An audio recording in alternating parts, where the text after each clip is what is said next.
आज हम बात करते हैं रामकृष्ण परमहंस जी के बारे में, जिन्होंने अच्छी शिक्षा के लिए रामायण, महाभारत, श्रीमद् भागवत गीता जैसे पुराणों को पढ़ा और अच्छे से याद भी कर लिया था।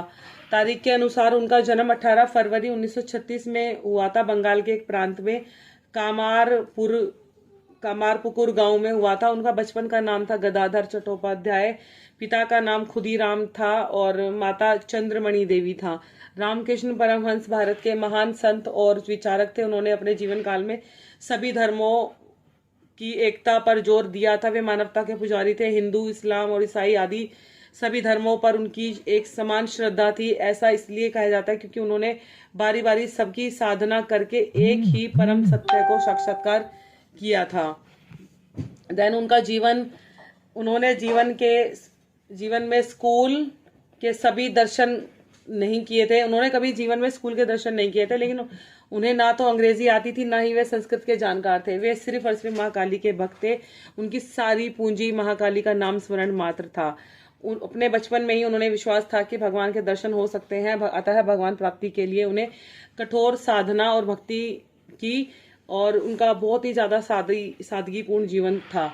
उनके माता पिता को उनके जीवन से पहले ही अलौकिक घटनाओं का अनुभव हो चुका था। माना जाता है कि उनके पिता को एक रात ये सपना आया था कि जिसमें उन्होंने देखा था कि भगवान गदाधर ने स्वप्न में उनसे कहा है कि वे विष्णु के अवतार के रूप में उनके पुत्र के रूप में जन्म लेंगे, और माता चंद्रमणि को भी ऐसे ही एक दृष्टांत का अनुभव हुआ था, जिसमें कि उन्होंने शिव मंदिर में अपने गर्भ में एक रोशनी को प्रवेश करते हुए देखा था। 23 वर्ष की उम्र में रामकृष्ण का विवाह 5 वर्ष की शारदा मणि से वर्ष 1859 में हुआ था, 1859 में हुआ था। रामकृष्ण परमहंस को सांसारिक सुख, धन, समृद्धि को उनके सामने कोई भी मूल्य नहीं रखता था। जब उनके वचनामृत की धारा फूटती थी, तब बड़े बड़े तार्किक भी अपने आप में खोकर मूक हो जाते थे, मतलब बिल्कुल खो जाते थे। रामकृष्ण परमहंस सिर से पांव तक आत्मा की ज्योति से परिपूर्ण थे। उन्हें आनंद, पवित्रता और पुण्य की प्रभा घेरे रहती थी। दिन रात चिंतन में लगे रहते थे।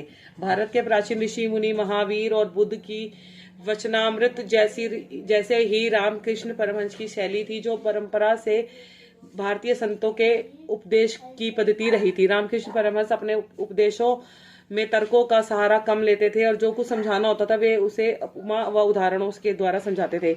10वां पॉइंट यह है, रामकृष्ण परमहंस ने इस्लाम और ईसाई धर्म को करीब से जाना है। उन्होंने तंत्र विद्या भी सीखी थी। सन 1885 के मध्य में उन्हें गले की बीमारी के चिन्ह नजर आए थे, और शीघ्र ही बीमारी से वे गंभीर रूप से धारण कर लिया था, जिससे कि वे मुक्त